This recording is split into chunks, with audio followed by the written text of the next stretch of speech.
উকিল বাপ প্রথা কি ইসলামে জায়েজ আছে? বিয়েতে উকিল বাপের যে প্রথা আমার দেশে প্রচলিত রয়েছে এর সাথে ইসলামের কোনো সম্পর্ক নেই। এটি নিছকই আমাদের সমাজের একটি ভুল সংস্কৃতি বা কালচার।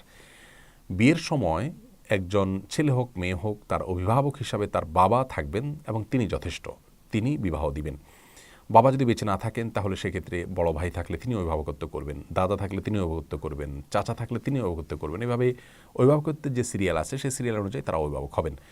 অন্য কোনো একজন ব্যক্তি যিনি তার বাবা, চাচা, ভাই এরকম কেউ নন, তিনি এসে উকিল বাপ হন এবং পাত্র হোক পাত্রী হোক তাদের এই তথাকথিত উকিল বাপকে বাপের মতো সম্মান দিয়ে যান সারা জীবন। এবং অনেক সময় দেখা যায় মেয়েরা তাদের সাথে দেখা করেন, অথচ দেখা দেওয়া হয়তো হারাম উকিল বাপের সাথে, সেরকম উকিল বাপ যিনি গারেম হারাম।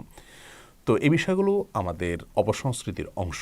বিবাহের জন্য এই সমস্ত উকিল বাপের কোনো প্রয়োজন নেই, বরং এগুলো বহু অনাচারের দুয়ারকে মুক্ত করে। বিবাহের জন্য উকিল বাপের প্রয়োজন আছে এটা মনে করলে সেটি বরং গুনাহে পর্যবেসিত হতে পারে। বিধায় বিবাহের মধ্যে এই সংস্কৃতি যেন না থাকে সেটা আমাদের খেয়াল করা উচিত।